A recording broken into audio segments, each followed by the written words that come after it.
Hello, I'm live.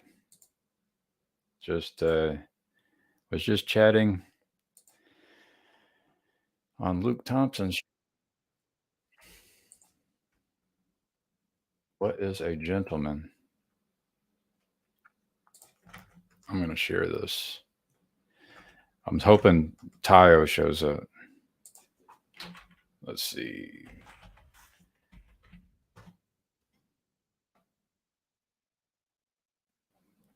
I can share, invite, copy in case anyone wants to hop in.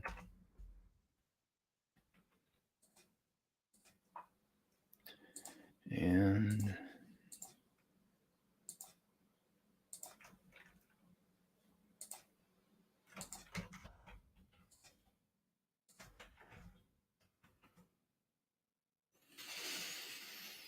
I'm going to promote myself. Doesn't that sound weird? Promote myself.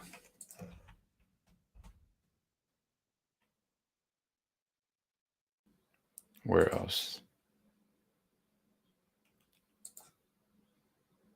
Promote self. There we go. Hello, Chad. It's tough when there's 9 people, as the count of people increases in a live stream. Tough for me. It's like I want to be able to give each person a turn. I felt like everyone in that live stream had something valuable to add, but I'm not sure that we all are able to understand each other. Chad, the alcoholic, could you still man T Grog and the spiritual person conversation? The spiritual person conversation. I think what he said at the end was pretty good. Um,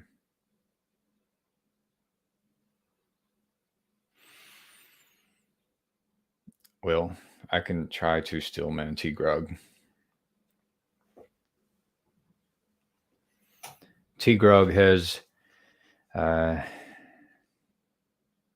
see, like talk to yourself in both models. Talk to yourself in both models. Talk to yourself in both models. You've got so there's what are these models? There's the model which T Grog has about the world, and then there's a model about uh, there's like different worldviews. So you have a T Grog worldview and a compared with some kind of a spiritual person worldview. Hey, Luke. Whew. Yeah, that stream did something to my energy. It's like contagious. Like it's contagious. So the T Grog's worldview is basically, well, there's the part that there's the part there's the parts of his worldview where I might see things he didn't see yet, maybe. So, but the still man of T Grog's worldview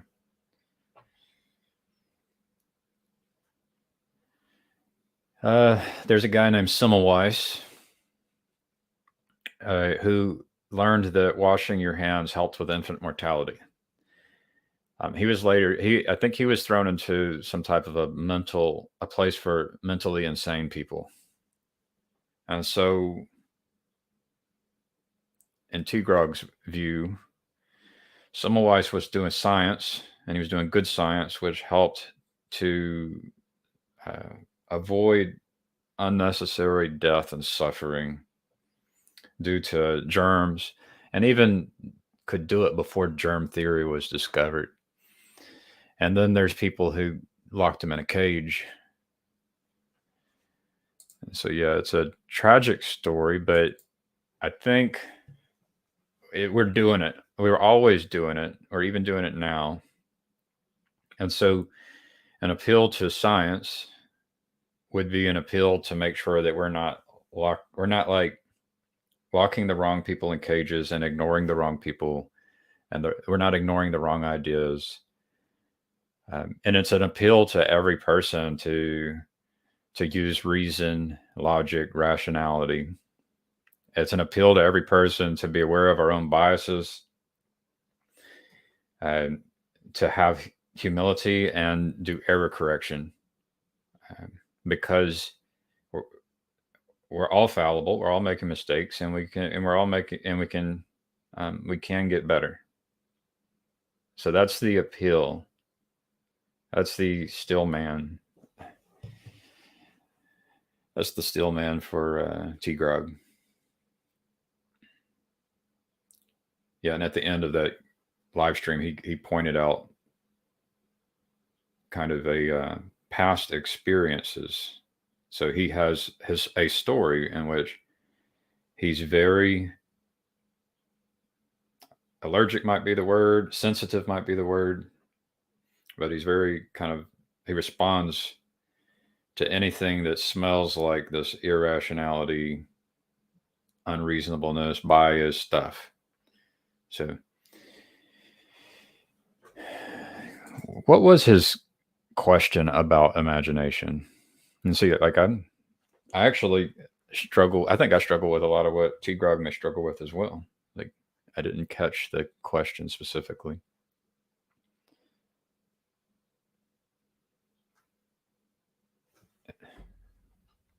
The other model, can a still man a spiritual person?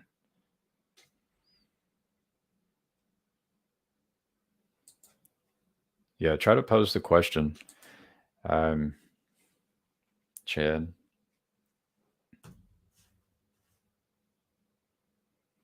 I'm going to check my computer. Oh, yeah. Just as soon as I say that, I have someone at work who wants to send me a message. What's the difference between reality and imagination? I think. Yeah, he did hit on. Yeah, he's talking about the object. He was trying to point out something like objective reality.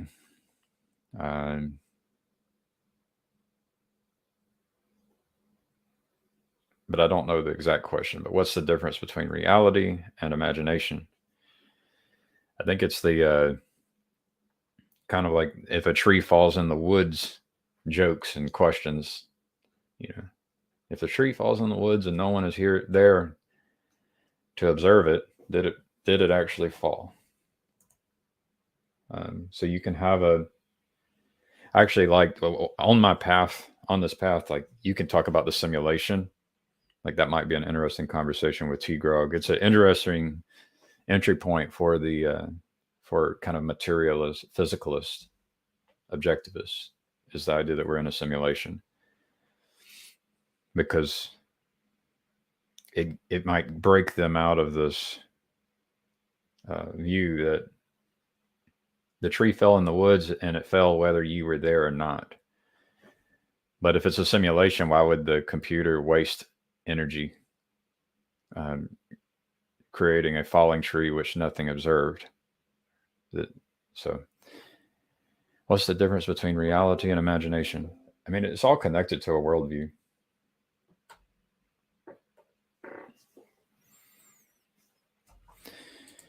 Emulation versus simulation makes me think of model versus story. Yeah, so emulation, Harris, I don't know. You could, the creator could, yeah, you could imagine there's a creator and a heaven, and then we are attempting to emulate the creator and the heaven, or all of reality is attempting to emulate God, the creator, and the heaven. Yeah, I'm not sure I fully understand emulation versus simulation, but I think the key difference would be simulation could be random with no telos, but an emulation could have a telos baked in.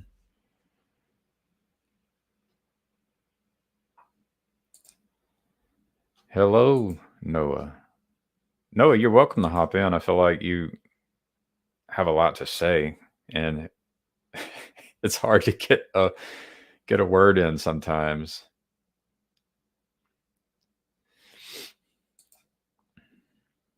I dropped the link up at the top. I will drop another if you need it. This model versus story thing was a very,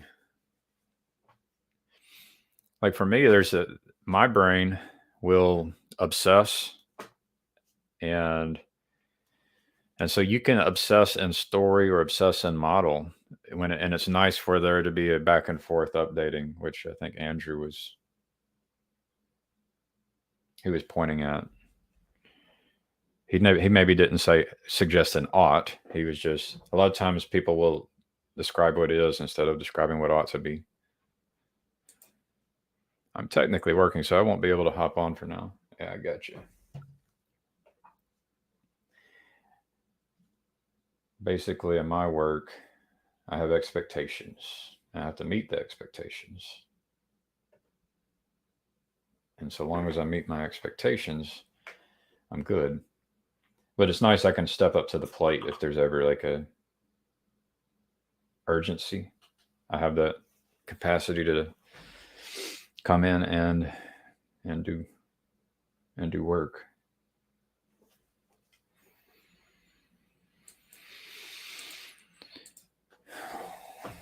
Yeah, I just wanted to provide a space. I was hoping that some of the characters might hop in. I feel like Noah,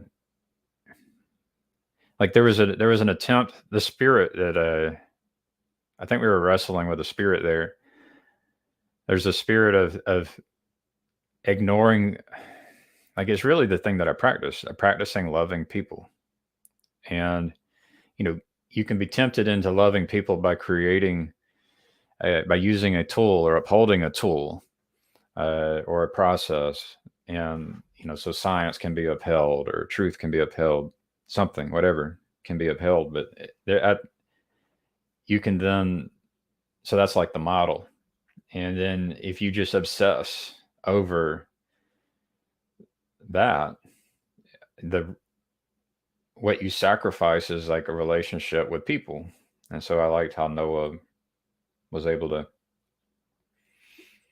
point at relationships with people who are kind of miserable, who are in misery. I wanted to try and point out the taste of a banana, because I think Tigrog doesn't understand the depth kind of thing. Depth is something he explicitly said that he's not understanding. Hey, Ty, how are you? How are you doing, Gavin? Oh, I'm just winding down, I guess. How are you? I'm good. I was really impressed by your shepherding of the conversation. I was trying to mediate and point and chime in without taking it over or anything. Yeah, it's that tension, isn't it, between serving the narcissist in me or trying to be an agent of good. There is something to the wanting the authority and wanting to be king thing. It can come off as wrong. It can come off as something that is like scary. but yeah, I'm glad that T Grog came in, and I'm glad you were there. You when you speak, it's like you're bringing a lot of care. It's like I see that because it's something that I'm working on, right? It's something I'm like I'm not an expert at loving people, so I try to learn from you. I learned from you that I can see myself as the king of caring and the dangers of seeing myself as the king of anything. That I keep learning from you. Well, it's nice if we can take turns. what's really bad is if you become the king and you want to like not let anyone else have a turn. And then also, as Christians, it's nice that we are remembering Jesus. Right? Yeah, that's the trick of the Christian faith, isn't it? Is that you're encouraged to be king, but being king means being servant of all. So Yeah. Yeah. I get President Foxman. I think there is more similarity between T-Grog and TLC than seems obvious. I see myself in T-Grog. I see myself from a year ago or 2 years ago to a degree. is that just because of his agnostic/atheist posture, or is there more to that? It's so like this thing where I'm practicing listening, practicing loving people. It never occurred to me that I needed to even do that. Right. So when I came in, it's like I had the answer and somehow was going to like be the teacher and be the doctor. And so to come in and then play a different game than that, like just try it out, try to play the game, see what these other people are doing, see what game they're playing. Like maybe not try to um yeah, don't assume that your game is the best game. Hmm. That's a hard move. But It's we but we but we both have to agree on the game that we're playing a game. And the reason I want you to play my game is because I believe my game will get us to the best outcome. And the reason you want us to play your game, if it's in the right posture of care, or posture of love, is because you believe that your game will get us playing your game will get us to the right outcome. that's it. Uh, that's when I tried to stillman T-Grog earlier to Chad's prompt, and then maybe to what Noah's saying.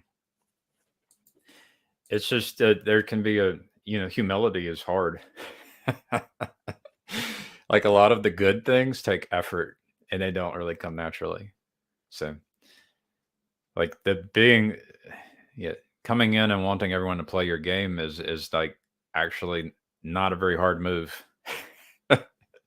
But being able to like put your game to the side and say, all right, well, let's see what your game has to offer. And then not only that, but going into it and say, well, maybe this is a better game, right? This is partly where I struggle, where I have some tension with some of what I think Luke is getting at, which is we've got this. We're at the situation that I just described. You want your game, I want my game. We both think that our individual games will lead to a better outcome, but one of us is the type of person that is insistent on their game being played, and the others are just a little bit more flexible. They've still got their own game that they would like to play, but they're a little bit more flexible. That's it. Is the is it the responsibility of the person that's more flexible to accommodate the person who they're more insistent on the game being played, or is it the responsibility? It's both and. But in the context of a conversation, it's what someone, one or both, has to make a sacrifice, and it that neither can just say my personality is such that I'm a insistent, so I'm going to keep insistent. Or the other say my personality is that I'm gonna bend for you, so I'm just gonna keep bending and bending for you. There has to be a bit of dialogue, which is where I think was it Andrew that was talking about the I don't know if he used the word, but what I heard was that the transjective relationship between models and story and having to go back and forth, change this, change this, change that. Yeah, I was sitting there I wanted to go like this, point back and forth, or try to juggling the back and forth between the model and the story, the personal and the impersonal, right? Like being able to do both. It's yeah. So like the thing I'm learning is that I can actually be confrontational with love, but I'm not good at it. So I've tended to be the person who is non-confrontational. Um, but it would be nice if we could take turns. Sometimes with the children, it's like I'll set a timer and we can take turns. Okay, you've had your turn. Let's let someone else have a turn. And then yeah, there's some games we can play better. And we're playing a lot of games where there are people who have had their turn, and there's other people who haven't had a turn yet. And so it'd be nice if someone can, like, it's cool about this little corner is like someone might create a channel and raise their hand and say, "Hey, might I have a turn?" You know, uh, or might I play? You know, and what's cool about Paul is that he will try and shine a light on people who raise up their hand and say, "I'm interested in playing. I'd like to have a turn." Let's get to some of these comments here. Was I out of line for telling T Grog that we wouldn't have the same conversation every time he comes on? Try to say it's okay, but you can't dominate the chat.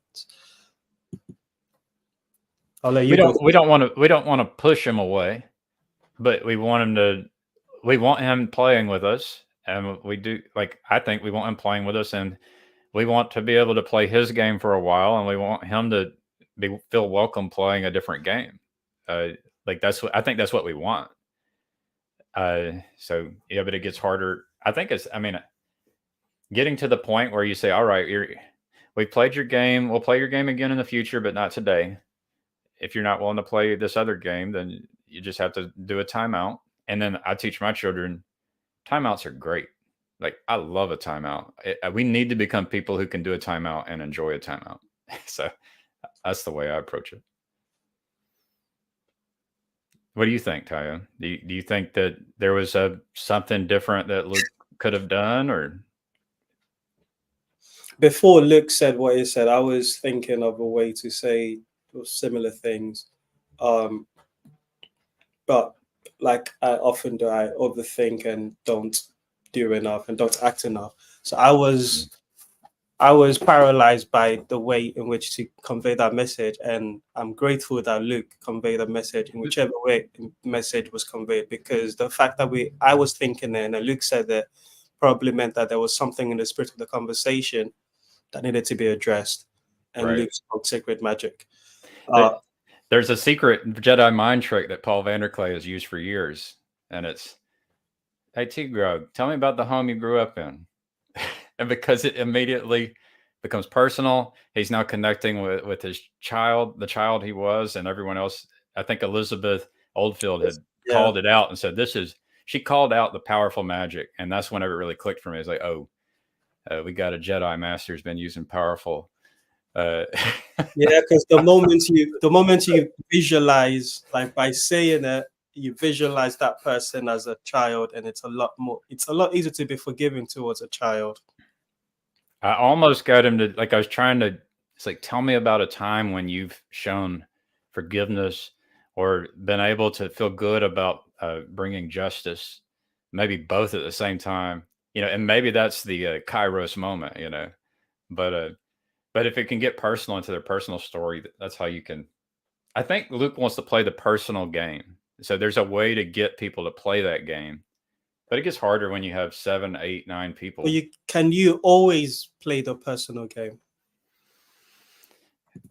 I think sometimes the models, you start at models. I like switching back between the two, between models and stories, being able to do a little bit of task switching there. But I don't know how often you need to stay in the personal story versus the model story and go back and forth. I think this relates well. One of the things I think about with regards to this space is a lot of people seem to love the Ian McGilchrist left brain, right brain model. And most people in this space seem to be champion of the right brain. And it's like God gave us both. Right. we've got both. Like there isn't there's no getting away from one or the other. Right. Yes, there can be, we can shift it with what we prioritize, but we've got both and we have to deal with both. And there's no getting away with the model point of Right. view or the story point of view, which is why I think, like I said, Andrew's point about a transjective relationship between the two. And I think Luke referred to that in it's got Lukeisms for that. The popping back and forth between personal and impersonal, model and story is iconic thinking in his Lukeisms. Well, that icon kind of thinking is like I read a little bit about Eastern Orthodoxy yesterday, and the icons are that's a whole rabbit trail that maybe is outside of the vocabulary of an average human being. Go on, do tell. I'm interested. Oh no, I have to try to explain something I just read about, and that I've had a few people try to tell me about, including Luke and I think Jonathan Demirs tried to point me at it as well. But there's a good example about, it's like I don't know. I'll try to come up when you go to a grave, like my mom died. When I go to the grave and I show my children the grave, I'm not actually showing, like, I'm not like, the point isn't that there's this, bones and stuff under the ground. It's like, it's meant to get you, it serves as a kind of icon that connects us with this woman who had a life.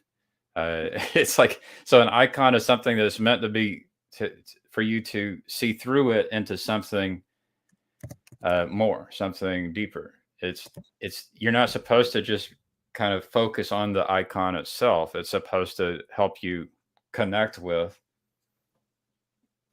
something that's more important, more valuable, that's greater than the icon itself. Something like that. The image that pops into mind is pointing at something, and then the icon is not the tip of the finger, but the thing that the finger is pointing to. That's right. Does that? The icon is pointing, making a point. And I think that maps onto the other way in which we use icon, which is similar to celebrity, stars, and this words about the people that influence. It's not them per se, but they represent something that a lot of people aspire to. That's what makes them an icon. Right.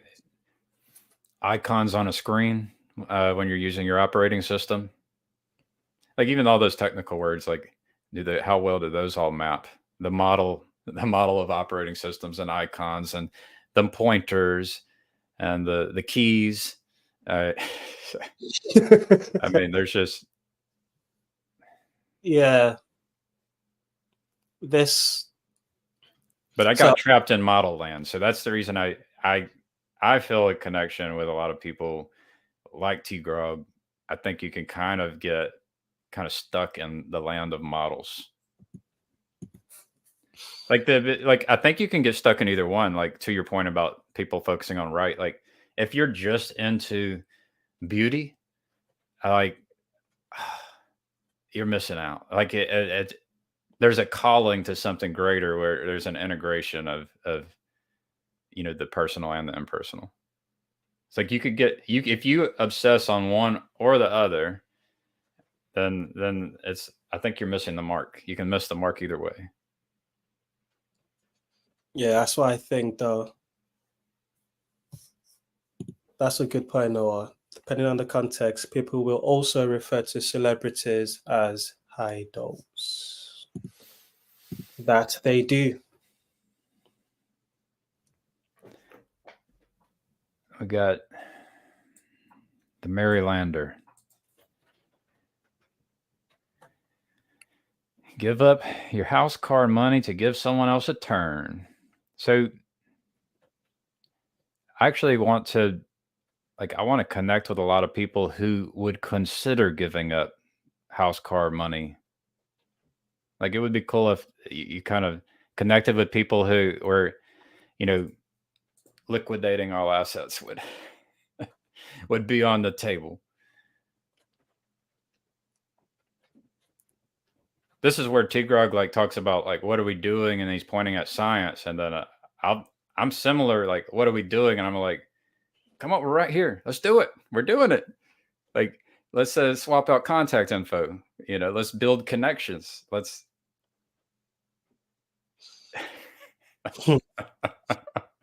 We're doing it though, Tayo, to a degree. We're building connections right now. So, Doesn't someone else who doesn't have these things deserve a turn?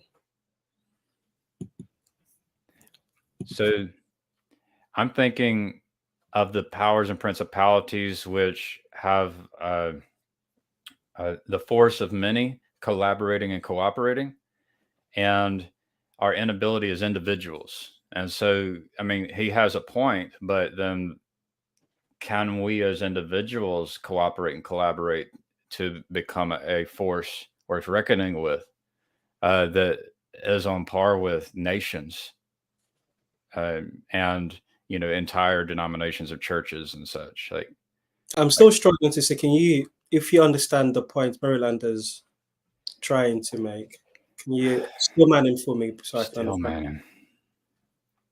All right. The best still man would be that there's a Nikola Tesla out in the middle of a desert somewhere.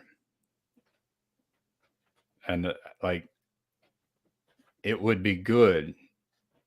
There are people, I don't name your saint. Like, I'm showing my bias with Nikola Tesla, but name your saint is out in the middle of the desert and if given the right water, nutrients, would just create an amazing amount of good fruit for the world, and that person's being ignored. So this is the temptation of like the bad ruler, is to never go out looking for someone who is the better ruler, the better king, and trying to just hoard it all. Mm. The point that, like, just on a practical level though, it's like I have to be able to do it with my wife and children too. Like, I'm married, so my wife and my children and me over at some point in time would have to be able to make a joint decision, right? And this is the thing that gets interesting to me, is how do we collaborate as multiple people? How do we how do we decide what to do with millions of dollars? You know, like, we actually, like, if we connect with enough people, we actually have millions and potentially hundreds of millions of dollars that we could use. So Marylander's point is that the fact that we're not doing that, even though there are clear things that we could do to make things better, is evidence of. I don't think that, like, so I think if he were to hop on and you were to like dig in to get an explicit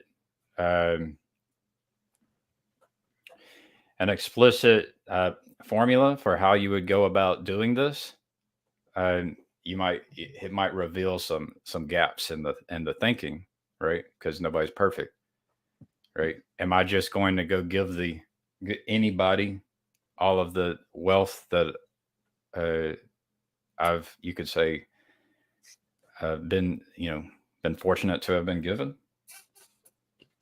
Yeah, I think this is also a function of me not paying attention to the chat as they come in, because I'm sure he was joining in with part of the conversation that we were having that I have now forgotten. I probably would have provided more context. I think the context is that we could take turns. In general, there's this taking turns game, and the trap. So there's a trap of obsessing on anything. Taking turns being king, and then he's saying that, okay, you want to give someone else turn being king, give them all of the things that make you king, and then they'll be king as well. All right, I get it. Playing games. It's the trap with some of these questions is that your attention can become focused on a thing, and then you're ignoring the other things. So that, like, you can become focused on model and ignore story. You can become focused on impersonal and ignore personal. You could become focused on, well, me as an individual giving away my wealth to other individuals, and then ignore how all these individuals might collaborate to build a nation together. So you have to be careful with all of it. Like, it's nice to be able to juggle contradictory ideas simultaneously, like some Yeah. kind of a clown. Yeah, I agree. I guess my rationalization of that fair critique would be, in the Christian context, it's the king's job is to give away things to their subjects. It's to relinquish their. Oh, there it is. I got Tim. Hey, How are you what's up? doing? Can you hear me? Yes. I don't care, sir. Hey, I only have a few minutes, but I wanted to clarify because you were asking me about my comment. So you guys were talking about giving someone else a turn, and isn't it good that we give other people turns, right? Like, let's say you're at an arcade, and one of your kids is playing an arcade game. They've been playing it for 5-10 minutes.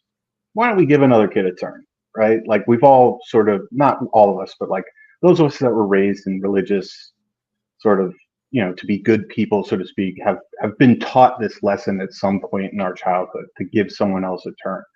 Well, my comment, the spirit of it is that is a maladaptive lesson to learn. It's a maladaptive spirit if you want to be successful in the world. When you're at a job interview, you're taking a job from somebody else, right? If you don't get hired for that job, someone else is going to get hired for that job. So if you take that job, that means you're restricting access to that job to everyone in the world. Well, why don't you give someone else a turn? Don't they deserve a job? Like, why do you deserve to take that job? And similarly, I own my car. No one else can own that car. So I've restricted access to that car from every human being except for me. And similar with a house, right? Like, why don't we give other people a turn? Wouldn't it be fair to give someone who lives in an apartment a turn at living in a house? And there it breaks down and we go, well, it's not the same thing, but like, isn't it?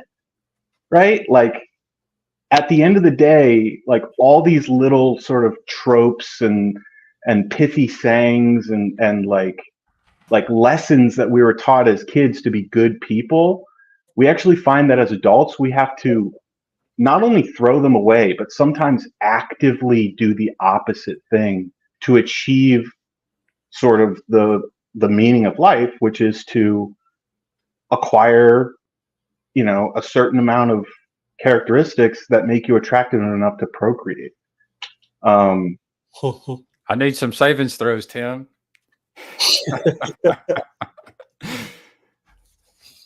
You have. I don't know what that means. It just means that.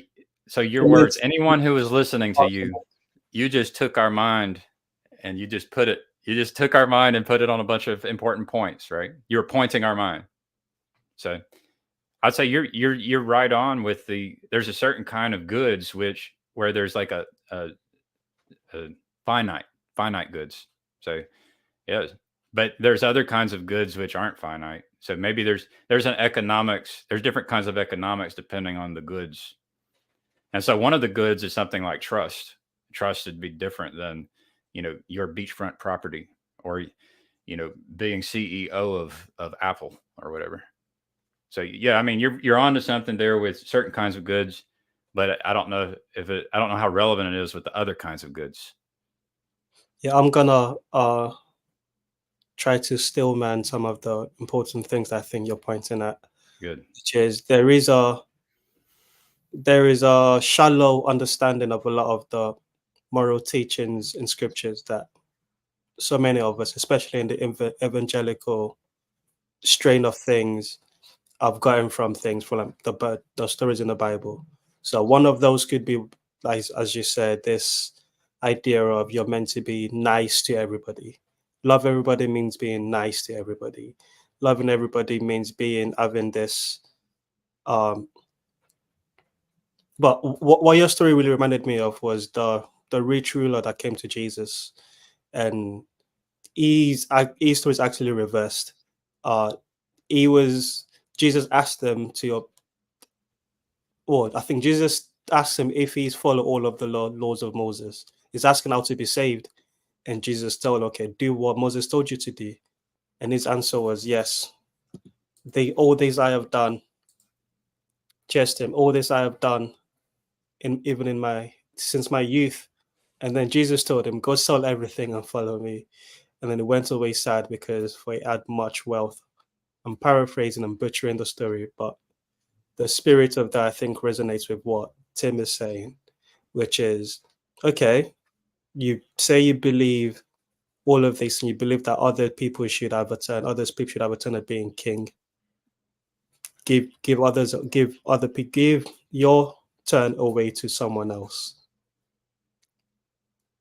But I think that framing only works if I am the king of me. If I am the king of me, then then I decide who gets what I've got.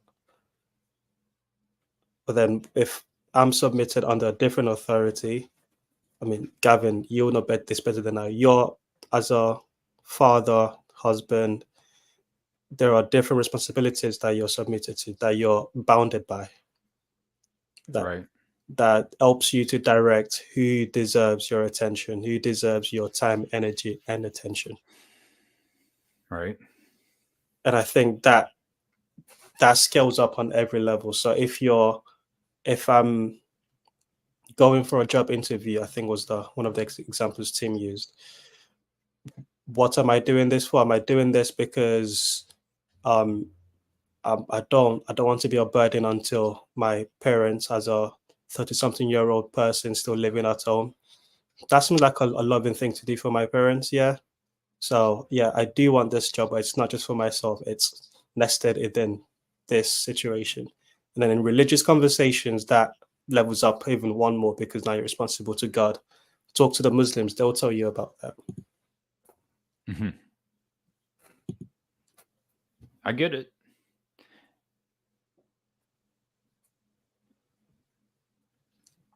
Yeah, there's some things like I feel like there's some things to try and explain some things to the world would only invite, like, potentially even hatred, but confusion. And so, but but I could try. I could go ahead and say the things that might make people hate me.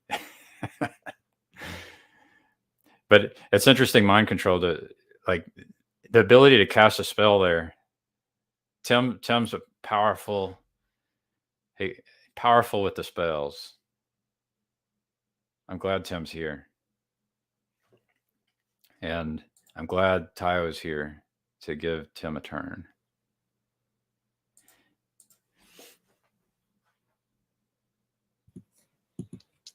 Oh, I was muted. I said I'm glad Gavin's there to shepherd the arena for us all to play in. Yeah, I feel like I have ideas that would be good, but I don't know how to say the thing that inspires and encourages to lead people toward the good. So I want to practice being able to do that. Well, you just did it. You said it. You said something that I would like to say, but didn't have the language for, and you gave language to it. And that's what it looks like. Yeah, but there's a lot I did not say. Okay, this is going to get, but I don't. You're a friend. We can talk about this. It's so, isn't it interesting? I learned so much, as much, or if not more, from what people don't say as what they do say. Especially if I'm familiar with the model in which they're speaking from. Like maybe you can discern a kind of wisdom. Like the silent, I mean, yeah, what is the silence telling you? maybe you're learning about their telos. Maybe you're learning. A good example is this is Paul van der Clay having conversation with non-Christians or Christian skeptical people. There are so many things that me as a Christian and a lot of Christians would get triggered and want to be defensive over that Paul just lets roll. It's just lets it roll over him. And yeah, I find that is something I would like to learn and be better at, knowing what to engage with and what not to engage with. It's like, to me, I like spiritual warfare.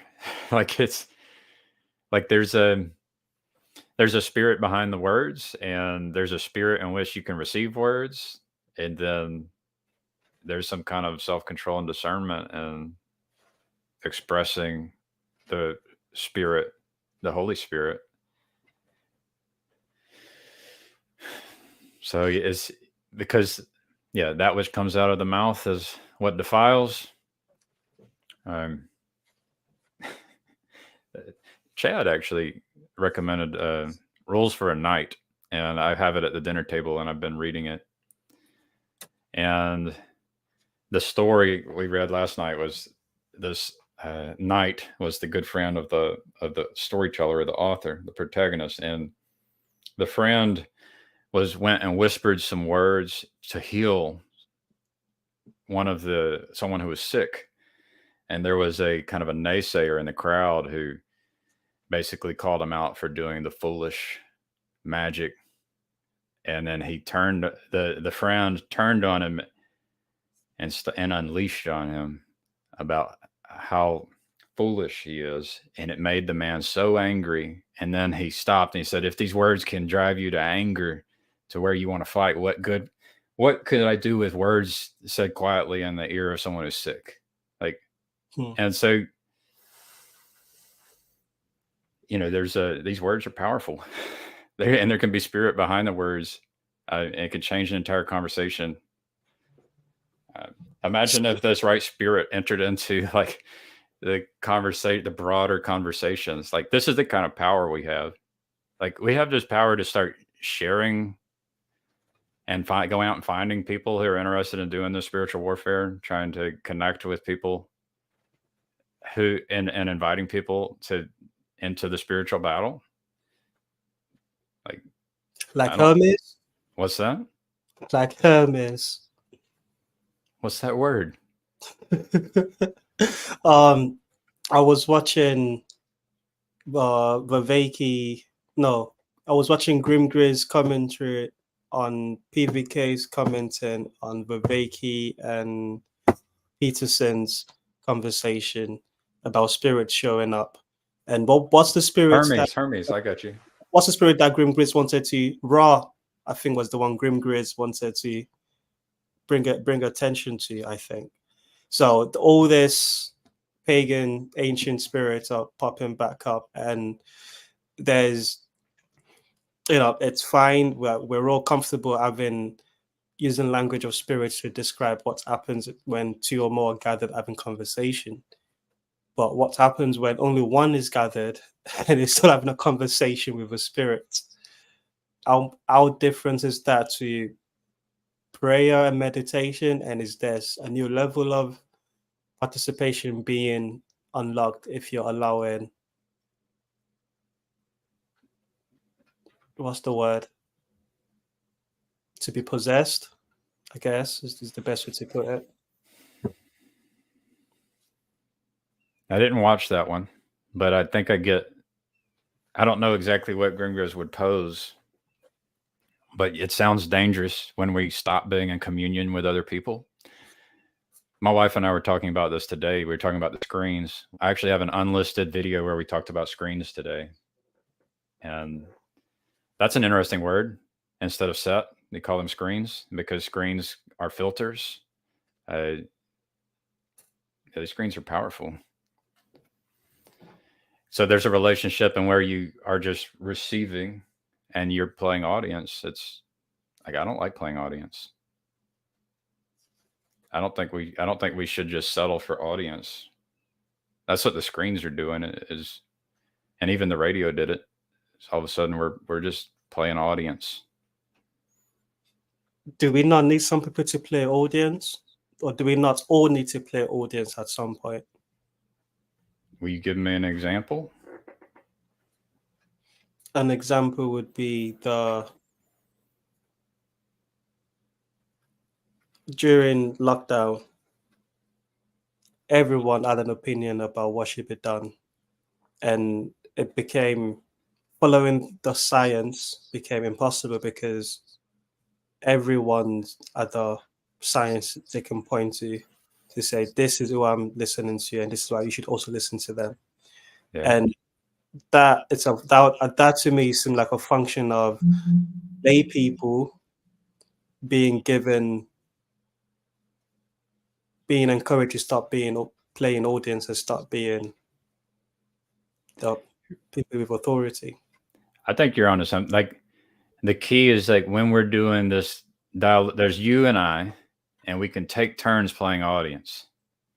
And then, maybe it got a little more complicated in that stream there where there were like 7 people trying to take turns playing audience. But when you're on the receiving end of Fox News or, the radio, what was it? The War of the Worlds, it's like when you're on the receiving end of, and you don't allow the other person who's expressing at you to take their turn in being audience. Like that's a imbalance of power. It's not fair. Okay, it's not a fun game. On an individual level, on a person-to-person level, one person to another one person level, I agree with you. Now, how does that work I don't have a family. You've got a family. How does that work on a family scale? You mentioned it gets rough with the kids whenever there's no listening, and there's just the expression of the fear in all of its forms and the lack of love, and then it's also contagious. Like the adults can catch the dis-ease, and but it's amazing whenever you actually are able to come in with the Holy Spirit and witness. All of a sudden there be love. That's all. Like I've seen it fail so many times, and whenever it happens, it just blows me away. Whenever all of a sudden there can be the Holy Spirit come into the interactions and the relationships. When you say lack of love, are you equating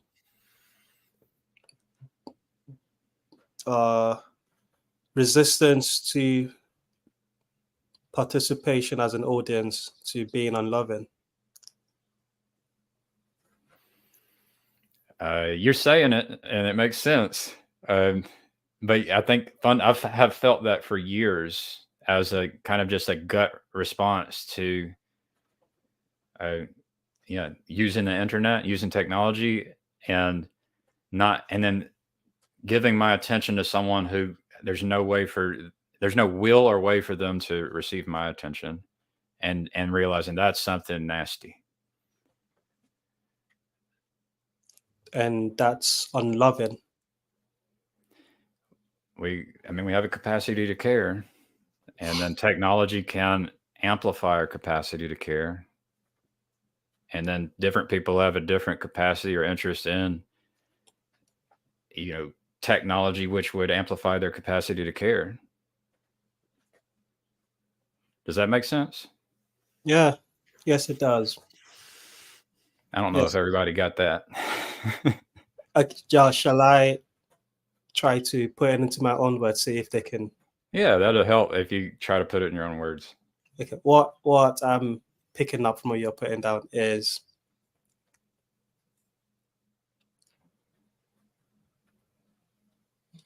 within the relation, within just myself and Gavin having a conversation.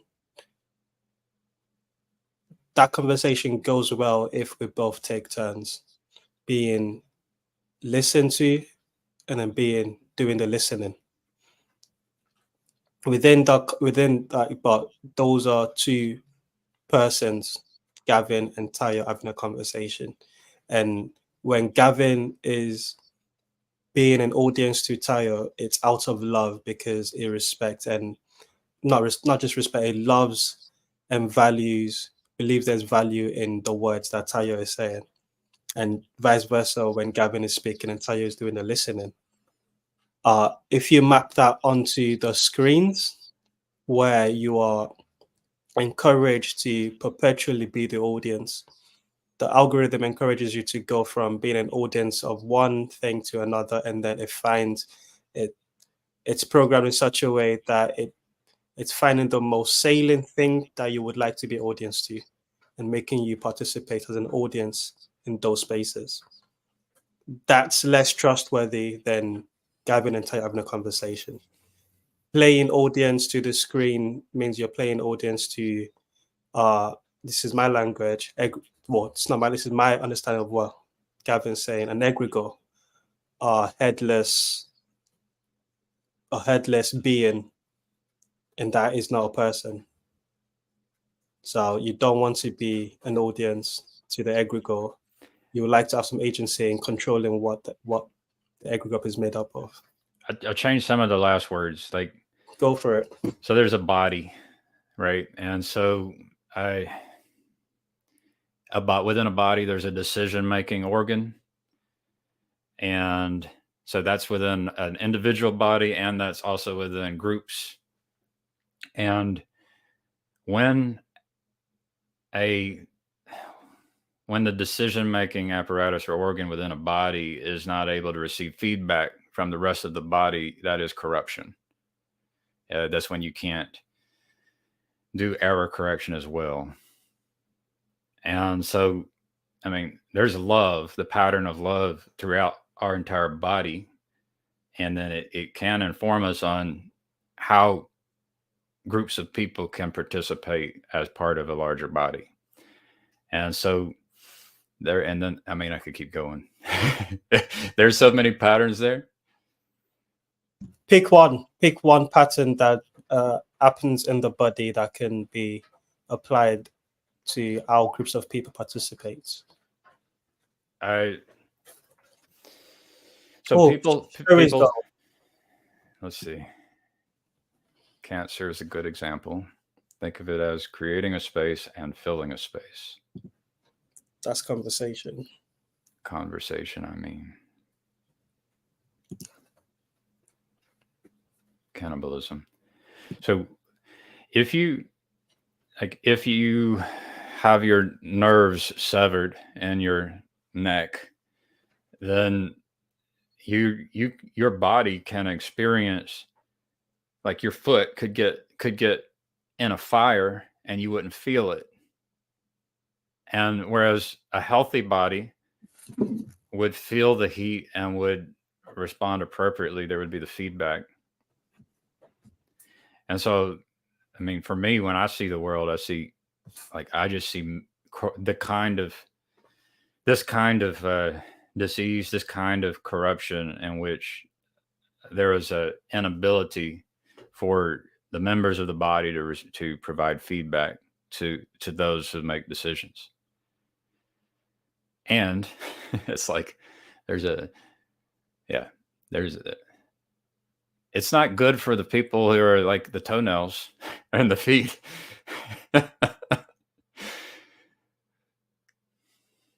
Phlebas is asking, where else are you streaming? So I'm streaming to my channel and I'm streaming to Randos United. I started doing that as well. I like trying to copycat people who seem to be doing something well. And so it seems Luke has been doing it well. So, and I feel more comfortable streaming to my channel now. I feel like I've practiced loving people enough to, I don't always stick my foot in my mouth. I still misspeak often. Yeah, part of the last year of me coming onto these streams is trying to learn how to speak with people, this type of people, which I empathize with, I think it was Rod on the previous stream that said that he understands some of what's being said, but he likes all of it.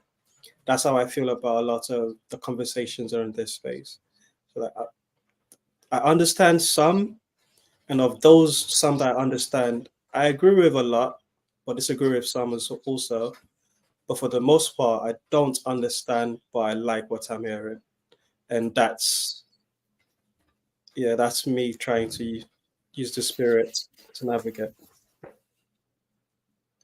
What's so interesting is I wanted to come into this space and tell everybody and teach everybody, and I was not good at, and I was not willing to listen. And so, you know, it was a corruption, right? I was some kind of I was the thing that like the immune system would respond to and see as a threat, you know. So, and that's what I see with people who are obsessed with the impersonal, right? The models, and that's what I did. And you know, if you just do that, it means you have lacked the skill, and you have not developed the muscle in being able to receive feedback from others. Like there's some eternal patterns that are like everywhere. Yep. Yes, Phlebas T. Grog was in the live stream, and I'm glad he was there, and I hope he comes back, and I hope he'll try playing multiple different kinds of games. Yeah, it's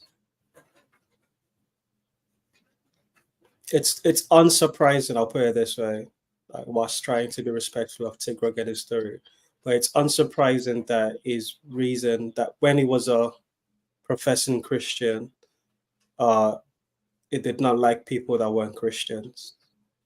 It's unsurprising to me.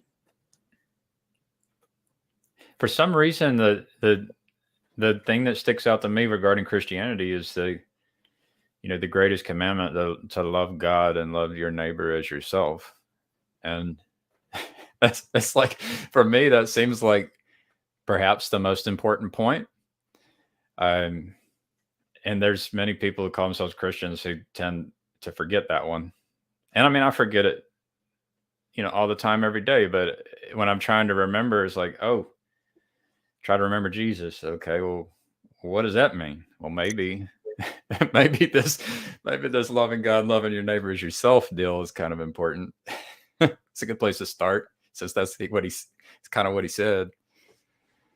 God, your neighbor, yourself.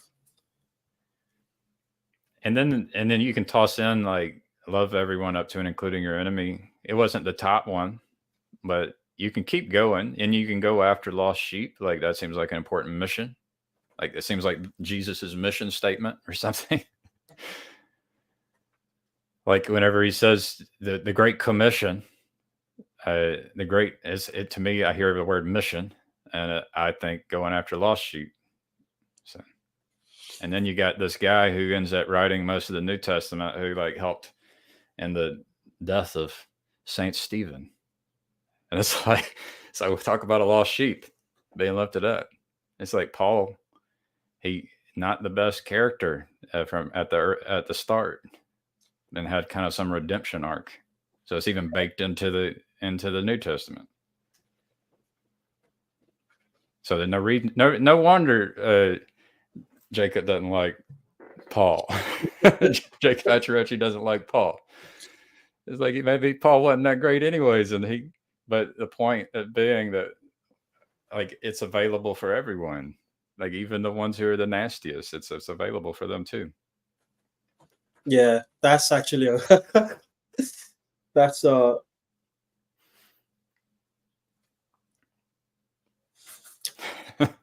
These are some of the most salient points for me regarding what it means to be a Christian.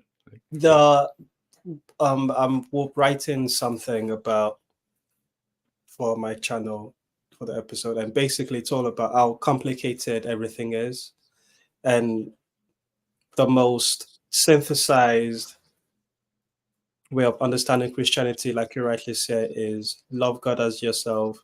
No, love God and love your neighbor as yourself. But at every junction, it's confusing because love, we like the English word isn't good enough. So okay, let's say agape.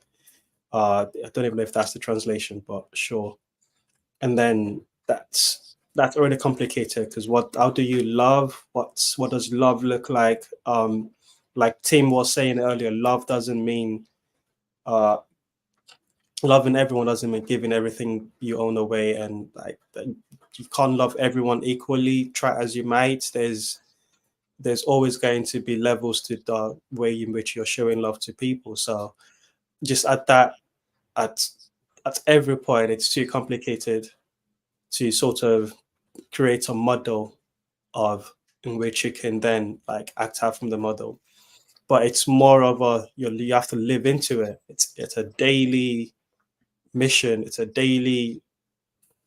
uh daily you have to live into the covenant of loving God and loving other people, knowing, like you rightly say, that most of the time you're going to flub it up so bad. Uh but hey, that's why there's grace. Here it gets even, it's complicated. How do I want to say it? So it's very easy to kind of get dragged down. Like it's almost like it's in our nature that we would get dragged down into a way of being where we are no longer gentle and loving and patient and kind and have self-control. And then it actually takes effort to avoid being dragged down and to continue, being patient, gentle, kind, having self-control, having humility. So it's not even in our nature. Like it's actually, we have to do some effort. And then it's like, and I like being lazy. So it's not, it's not, it is like the narrow path because of that, right? Because we were made in a way in which we have to actually try. But it's nice to, yeah, there's some kind of a holding that in one hand while holding this thing in the other hand of remembering Jesus, and that Jesus is, the mission is to go after the lost sheep. So it's like try and fail and try again. Fleabers, I'd like to know why you find it difficult to listen to Grug sometimes. I too find it difficult to listen to him sometimes, but I would like us to compare notes. But you saw, I had found it difficult and would chime in, and even in the comments I was trying, like in the private chat, I was trying to say, let's let Noah speak. Noah hadn't had a chance to speak yet. And I noticed it in me though. It's like the thing that's in T-Grog, I noticed it coming into me as well.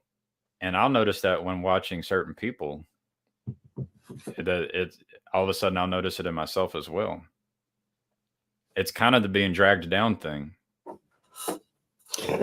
Fleabers cares. Awkward situations. I create those sometimes. I actually enjoy awkward situations sometimes, but I also agree with Fleabers. For example, I can't watch talent shows where people are not doing well and people are making fun of them. That makes me, I guess, second. Yep, exactly this. I get that. Yeah. But as far as T-Grog is, notice what, Gavin? Notice what? It was so the whole T-Grog wanted to talk about models, and he was resisting. So he was in the impersonal, resisting the personal. You have Andrew over there talking about this ability to go back and forth. You have this kind of attempt to prompt T-Grog into like even his personal story to get personal. by the end, it did get personal toward the end, and so, but yeah, it can be contagious to sit there and it's that, and then even the I pointed it out. It's like, can we take turns being king? You know, it's like if you want to be king, maybe we'll take turns being king, and maybe even treat each other like the other person might know something you don't. Like maybe that's the game we play, but let's at least try to play it in a fair way instead of you know the temptation of saying I'm the king and I'm going to teach all of y'all and I'm going to heal all of y'all. Like that's what I feel. Uh, that's what I feel when I encounter. There are characters like that, and it comes out in me. That's what I notice is, oh, all of a sudden I want to be the king that starts teaching and healing, it's kind of a, I think it's a direct response to these other characters who are trying to teach and heal. And then you have to notice like it's coming from a good spot. Like they want to teach and heal, but maybe we ought to take turns being the student and being the patient.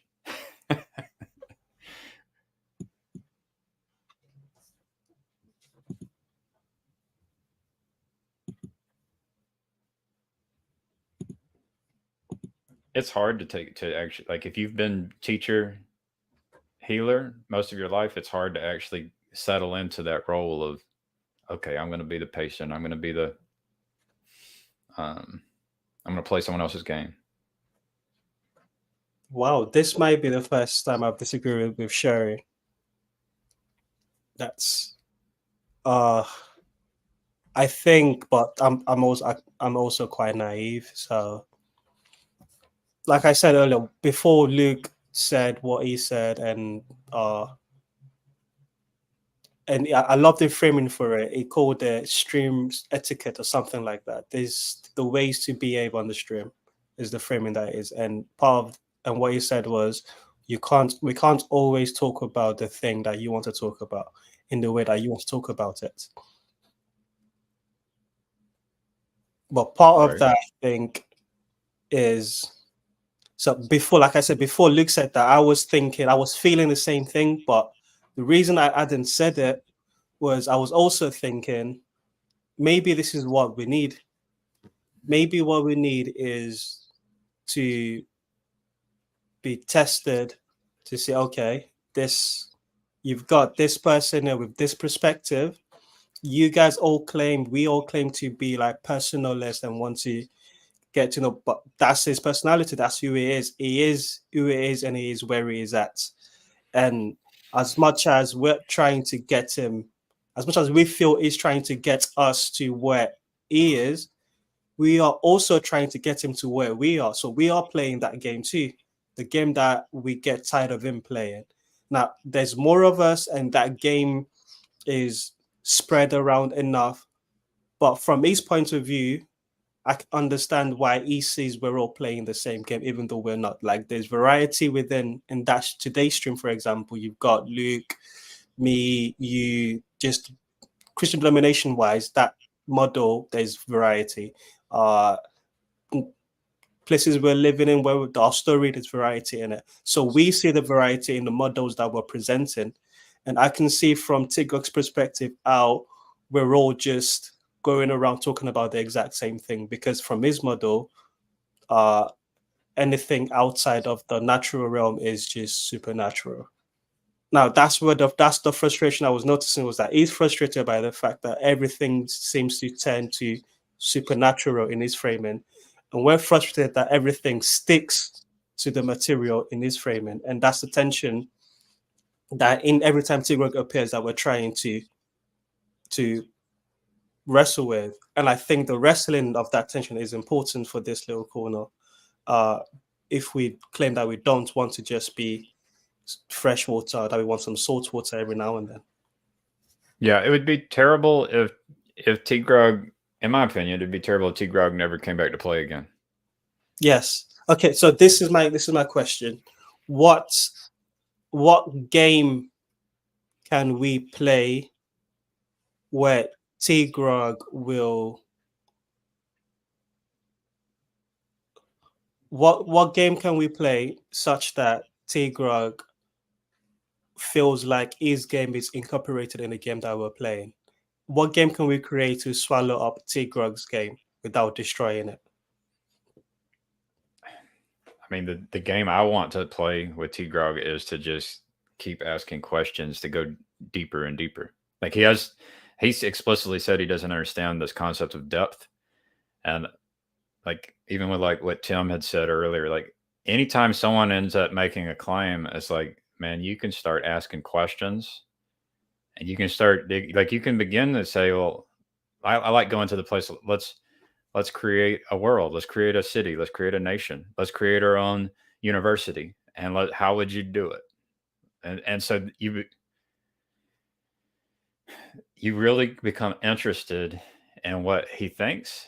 And then I think eventually you could end up like I did that. And then it just revealed to me my own ignorance. If you just dig deep into, if you just keep digging deeper into the thing that you're claiming, you're going to bump up against the questions you haven't answered and have never been asked. Now, that might not be fun for everybody, and maybe that's not a live stream, and maybe it's not public. But if it was just me and T-Grog, I would just keep asking, and I'd love to be able to take notes, listen carefully, try to understand it. That's what I did with Jason Delport and the convective heat engine. I'm like, I'm about to go and just try to save him some time, and because I wasted 2 years on my perpetual motion machine, I'm going to help him learn why his device won't work. And so I listened carefully. I've talked to Jason Delport every Friday for like 3 years. Not every Friday, but most Fridays. And so like I take things seriously. I think friendship is the name of the game, and you can be friends with people you don't understand where they're coming from, but you can still be friends with them. I've got so many friends like that they say some stupid things, but hey, that's my bro. That's and I think on that level, you're more easily, you can more easily let go of the models, because like, we all know, we've all got friends in our circle that there's a model that from the outside they seemingly fit into, but in you knowing them, you know the ways in which they don't fit in that model.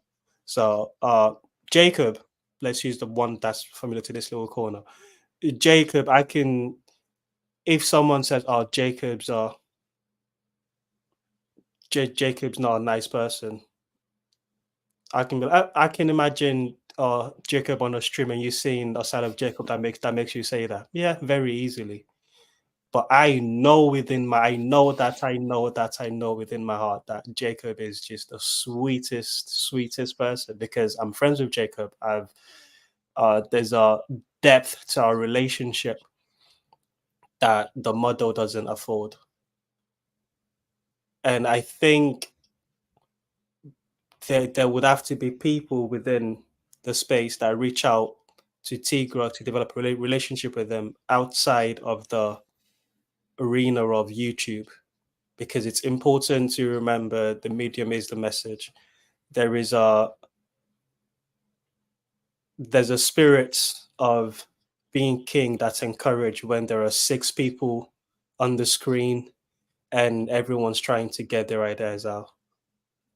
But when it's just one-on-one, offline, not recorded, not for an audience of screen watchers, then it's easier to get to the story. Because a few times you attempted to, you try to make it a bit more personal, but I think the arena is such that it's easy to always fall back on the model perspective. Yeah, it's like the medium may encourage that behavior. It's also your relationship to it, right? So yes. Yeah. How has YouTube treated you throughout your life? And then that's the kind of assumptions you come with. Like, it's very hard for my wife to know, like, to understand, like, why would we share this on YouTube? Like, I go to YouTube to learn how to do plants in my garden, right? This is where we go for training. It's like, wow. So yeah. And you can, like, we have to forgive, well, I have to forgive T Grog for the debate posture that he always comes in with, which I find jarring, I find annoying. But that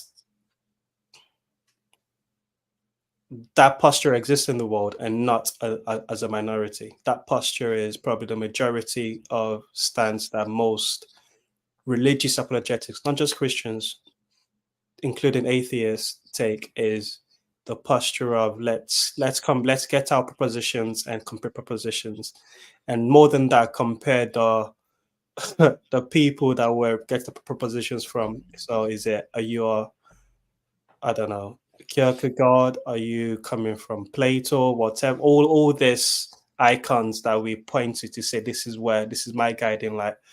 I wanted to just highlight this. Did you want to finish your sentence?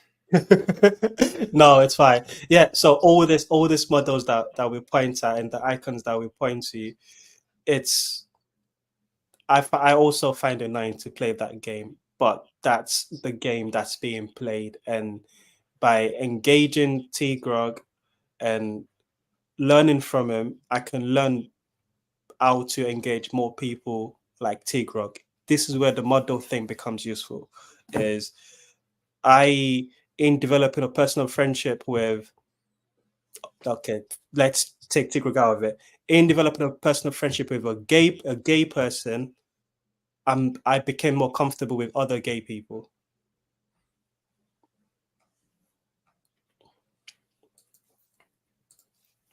It makes sense to me. It's the thing that's unknown is usually it's scarier than the thing that's known. Oh, wow. I wanted, so yeah, when you have that person, I don't know, the one thing you said, like having the friendship with the people who are saying things you disagree with, I think there's love there, and you want what's best for each other, right? You want what's best for them, and ideally they want what's best for you. Add to stage. You ready? Yes.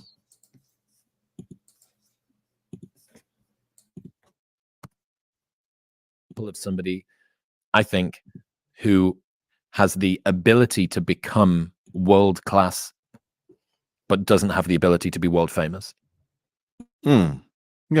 And I think that those are two different skill sets: the ability to be world class and the ability to be world famous. Yeah. I don't know. I think I like people too much.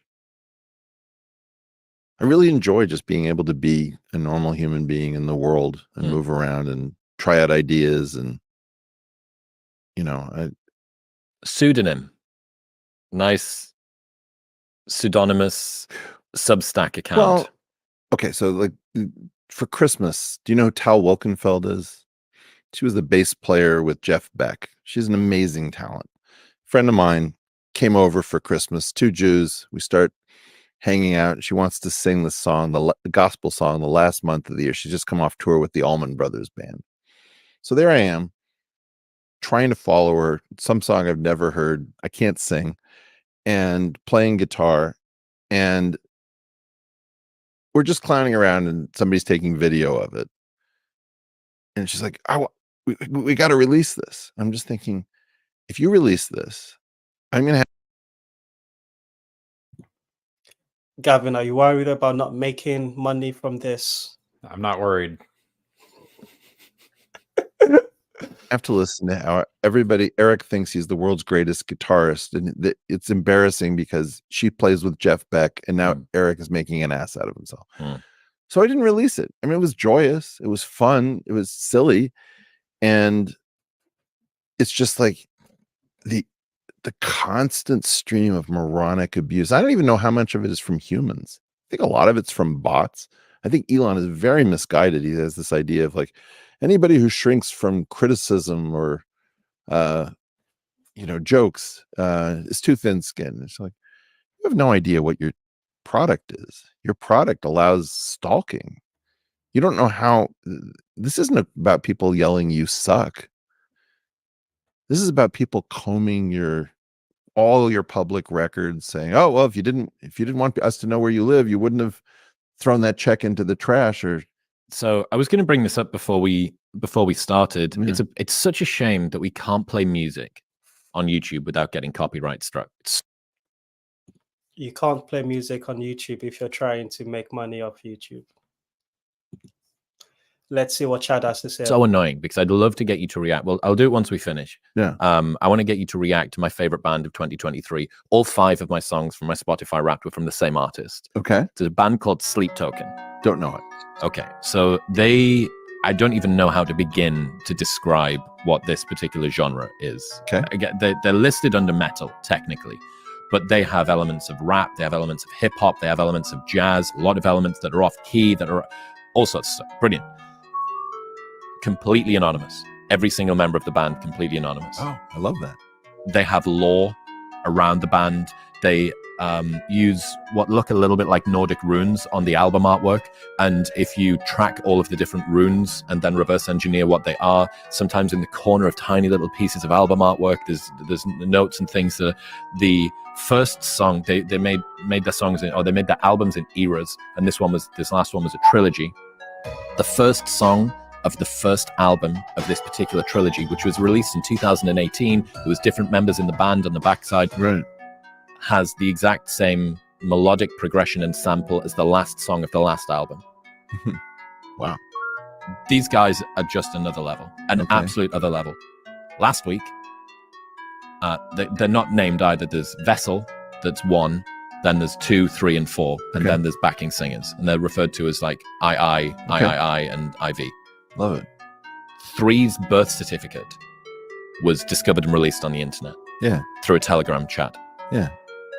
They'd reverse engineered based on they'd looked at this particular American recording copyright.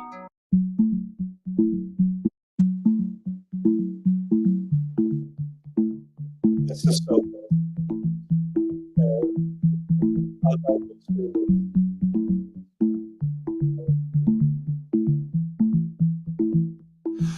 Do you roll with the waves? Or do you duck into deep blue safety? Is it always the same? Do you wish that you loved me? Do you pull out the chains? Or do you push into constant aching each and every day? Do you wish that you loved me? I don't know if I should play all of it or just drive leave this teaser there so people can go watch it on Chad's channel, Friday Morning Nameless. But this was fantastic. Do you roll with the waves?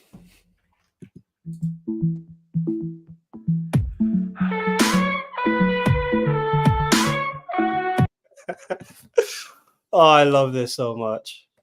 Sorry, Chad. The 6 people watching this are just gonna get their views from here.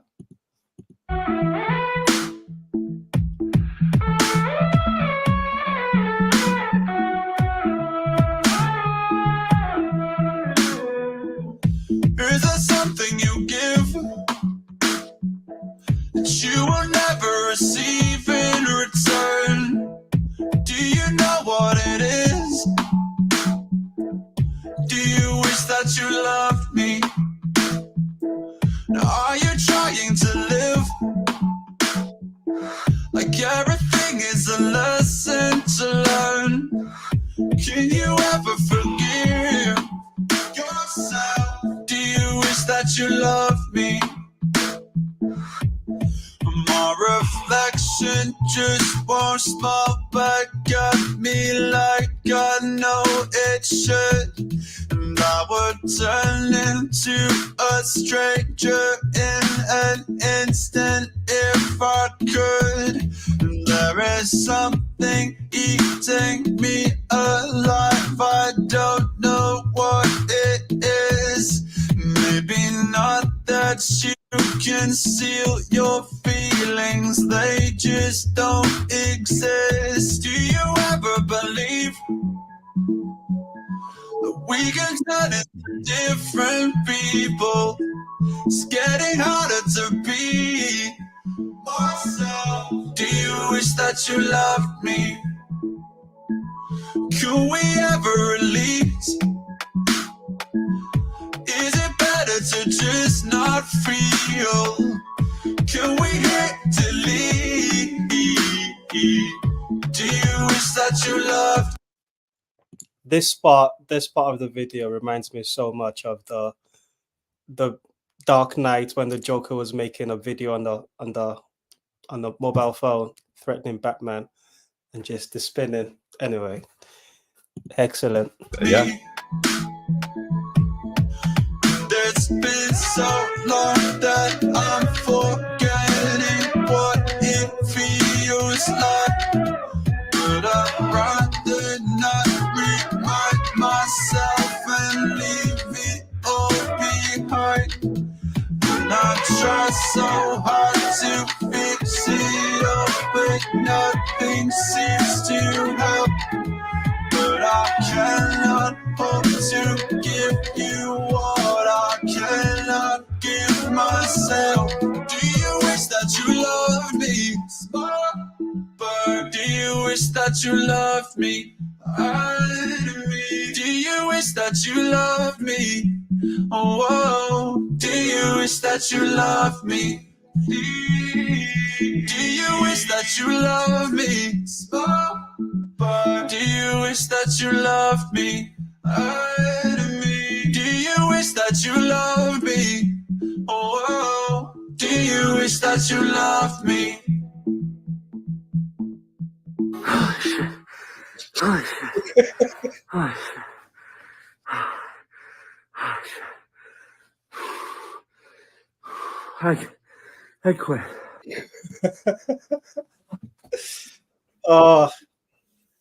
One dance video for every song, to Anselman's point. Part of the reason I played that was it's twofold. One, great video. I love Chad. But two, I think it points to something we were saying earlier about. So if you've been paying any attention to Chad within the last, I don't know, 3 months or so, it would have brought up Sleep Token to you at some point. Because, like the man said, he loves them very much. But it wasn't until at the start of that video I just played, it was Chris Williamson and was it Eric Weinstein.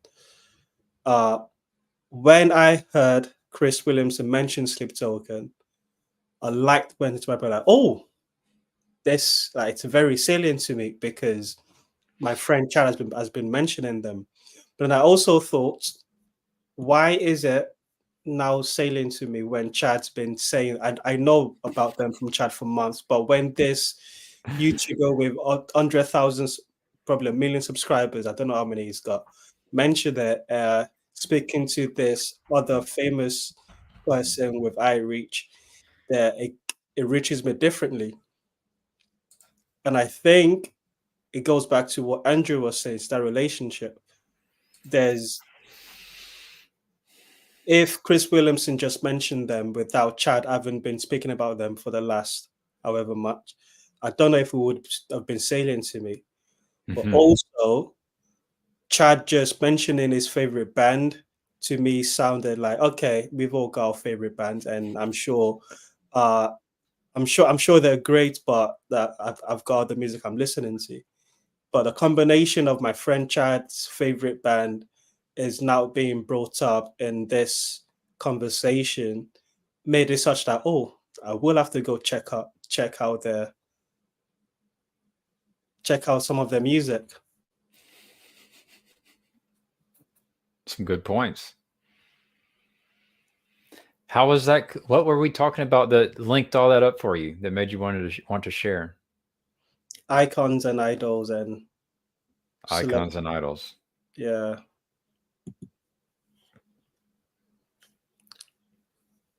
Mind control, exactly. I definitely did not get enough saving throws. I mean, I took full damage.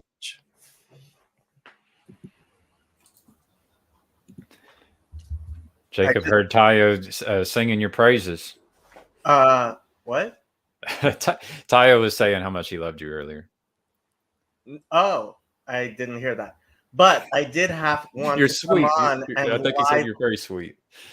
Me sweet. I did want to come on and say I do love Chad's dancing.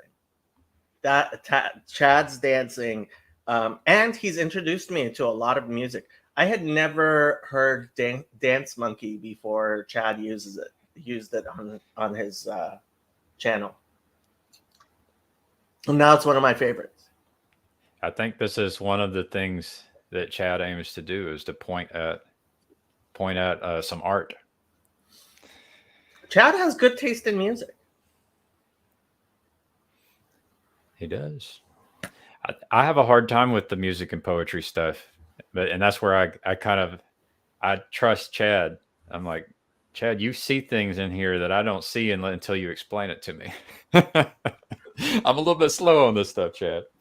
So the first time I spoke to Chad, I was prepared for him to tell me that he got his degree in film and he had spent years and then I find out he edits his stuff on his phone. Right? Now, I went to USC undergrad. USC has one of the best film schools. I didn't go to the film school, but my roommate was in the film school, and many of my friends were in the film school. And I have seen the process of editing and like how hard it is. And the fact he can do that in his head and then just produce it on his phone, like that is a skill. I only really understood it. You guys know who Sir Roger Penrose is? Is it a skill or a gift? Yes. You guys know who Sir Roger Penrose is? I know of him. Yeah. Yeah. So he said one of the hardest things for anyone to do. Somebody asked him, I forget who it was, maybe it was Jordan Peterson, about why he had done the tiling for a building, right? Because he was really into tessellations, the Schroeder stuff. And he said it's one of the most difficult computational things that you can figure out. And people who do tiles just figure it out in their head, right? And it was like, oh, he has this capacity of like figuring out, seeing the image together that like the vast majority of us just don't. Yeah.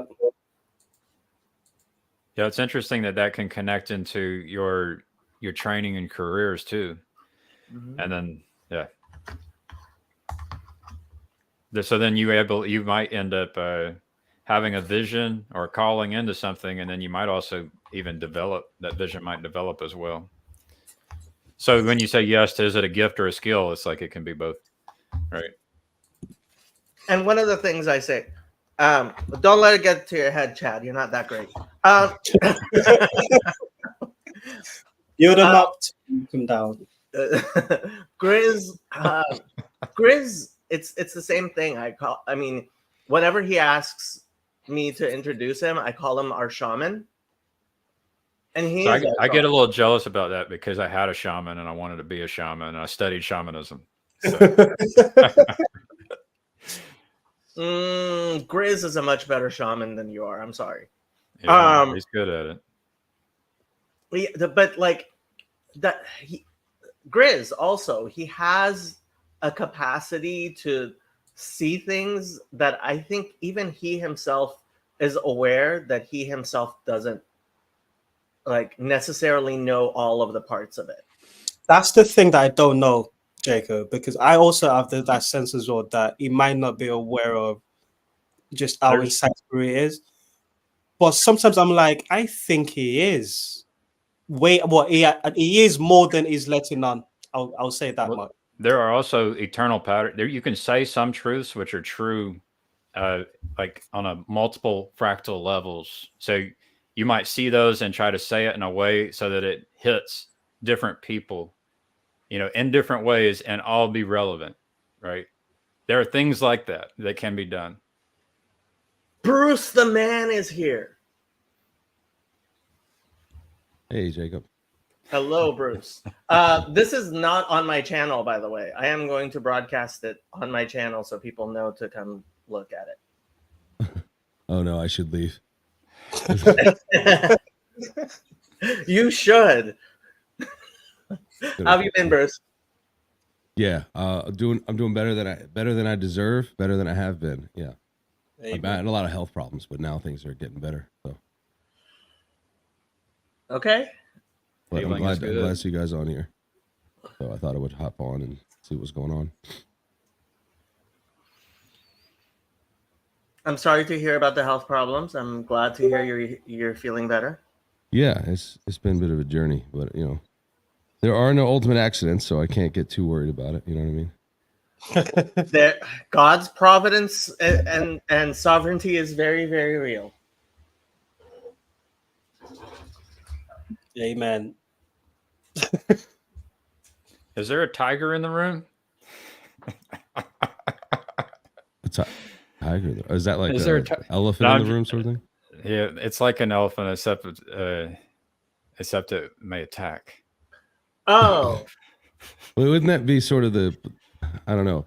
If there's an elephant in the room, you're not worried about it beating you up necessarily. But if a tiger's in a room, you can't ignore that thing. I mean, you know what I mean? Like anyone who's not deaf, dumb, or blind, and even then, they probably feel it.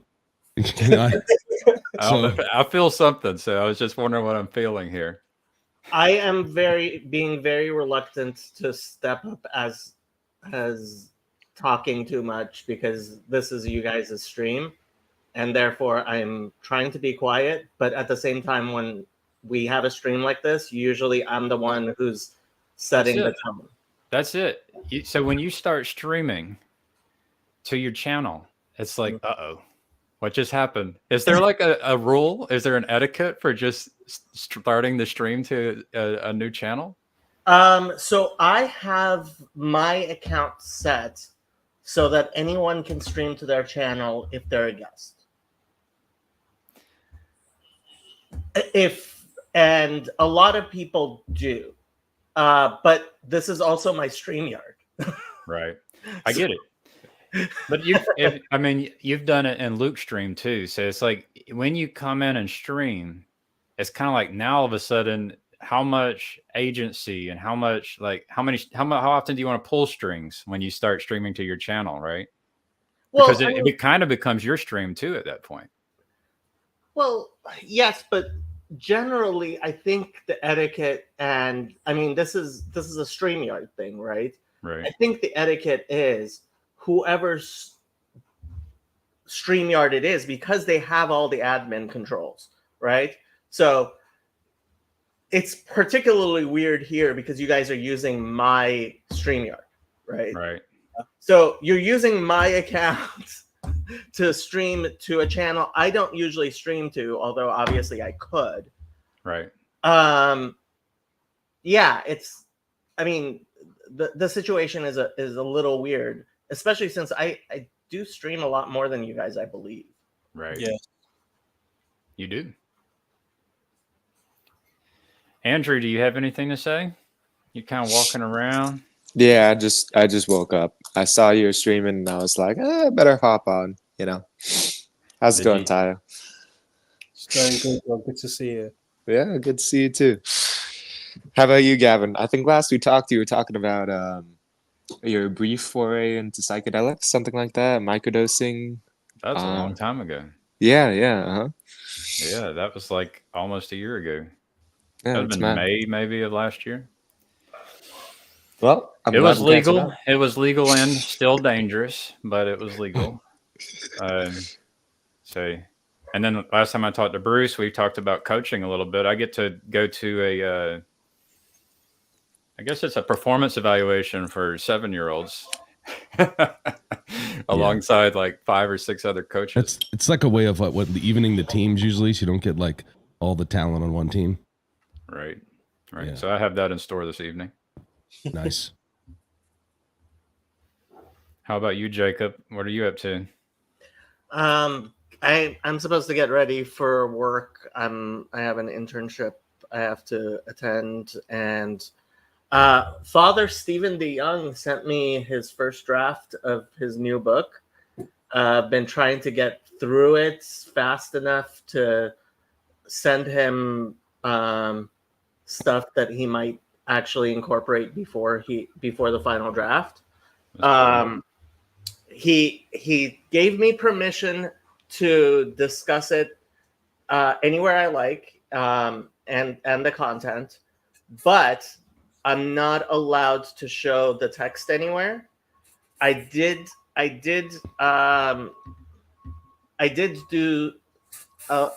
I took a screenshot of 3 words though, and I've been showing those 3 words to You people. gonna push the boundaries? Yes, I pushed the boundaries. I took a screenshot of 3 words. I think Bruce will really like these 3 words. Let me see if I can find it. I was looking at Eastern Orthodoxy yesterday, and I noticed Father Stephen DeYoung on like an Orthodoxy website. And I'm like, that's strange because I've seen him around, so it's a little bit strange. He's a pretty prominent guy. So these are the 3 words. There goes the tiger. I knew the tiger was in the room. Golly, just waiting for it. Golly. Sorry, guys, I gotta go. There goes the agency. There it goes. So he just like drops a bomb and leaves. That's we need saving Confidential throws. phone call. Post and ghost. I like that. I'm gonna jump off here real quick, but before I do want to promote Chad's stream coming up in half an hour or so. The tease for that is you get to see that Chad is not a good person. I'm trying to find the.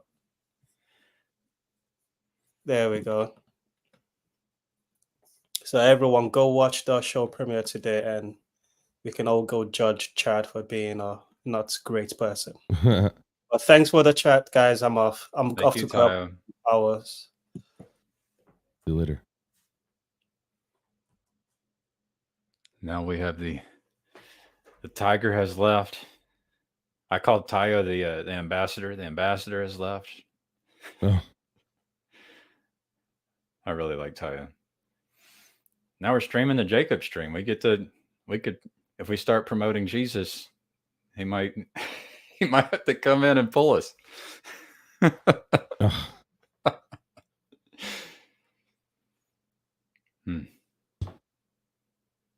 Well, I assume he's well aware of that possibility. So I can hide a current comment. So I think last time we talked, Bruce, you had tried to encourage the cultivating relationships as a coach with parents. And then, what occurred to me is maybe even cultivating relationships with other coaches in the same that play, have their teams play against each other. Yeah, I think it's one of the undervalued circumstances that comes out of coaching is not just the relationship with the children or getting them to win or lose or skills, but engaging in relationships intimately with the family that puts their children there, because you're endowed with responsibility, and I think that parents or guardians of the children would also benefit from the relationship back and forth with the coach, because in a certain sense the work that you do on the field or in practice should hopefully apply in the household too. And so if you can instill some of the values that your hoping to impart on the children and have them reinforce such things at home. That I think that would be better for everyone involved. So you kind of act as it's a missional field in a certain sense, and you're not just engaging with the children. Right. It's also the parents. Right. Like when someone gets hurt, let's have compassion. That's not the time to go try to score the point. Yeah, especially at young ages. Yeah. So I get to do that this evening. It'll be my first time coaching a team, so Nice. I get to try to learn how to make it fun. You read all the Vince Lombardi books. You watch Well, Remember the Titans. My approach is I want to share, like, I'm on a thread with these coaches. My approach is I want to like make sure they have my name. They can save. I want to encourage them to save my contact info, and then encourage them to like share if they have anything that like they find useful in being a coach. I'd like them to try to share with me. So I think that's going to be my strategy. Sure. Something Sure. like that. There's It's also a been- lot of like organizational, sort of paperwork sort of stuff that tends to come along with coach too. You have to like balance all of the schedules and you know what I mean, and penciling Oh, yeah. ins and coordination. So there's like coaching is such a diverse set of skills that you have to juggle. I'm looking forward to it. Awesome. And I'm nervous about it. So, Yeah. Well, But I mean, you do have a lot of responsibility. That's true. well, I saw the coaches before and I was like, I can do better than those coaches. So, Oh no. well, with my daughter, it was, she didn't want to play anymore. I was like, well, just give it one more chance and I'll be your coach. She didn't want to play because she didn't like the coach or the like. She just got like, the coach is just trying to yell out commands and she didn't want to be yelled at. And so Oh, I see. she kind of was defeated by the coach just trying to get the players to do what they should do and trying to encourage and motivate them. And she just, Yeah. and that could be, on me to a degree. Right. Right. So, Right. I think one of the things that's like great if you can is you have a couple of multiple coaches or family helpers to break things up into groups right. so that you can like skill focus and not have people waiting around while you're waiting. You know what I mean? Oh yeah. So you Little kinda- stations. Yeah. Introduce a concept, demo it and then break into the groups and apply the concept for a while. Well, I think with my children, I have to, especially my children, maybe not the team, but I need to make sure they get used to hearing communication that is loud and it is understood and is learned that this is normal. Right? Well, what if you like did a call response thing where you like yelled and you're expecting them to respond, you know what I mean? But to make it fun, right? 'Cause they're young. Simon Yeah, says. so like Yeah. create a team creed or cheer at first, you know what I mean? And to get them to respond to that and they'll get excited because they're involved and then they'll get used to the yelling, Right. something I like think that. One time I cheered my son. I was like, go. And I yelled and he like stopped in the middle of play and turned and looked. Oh, yeah.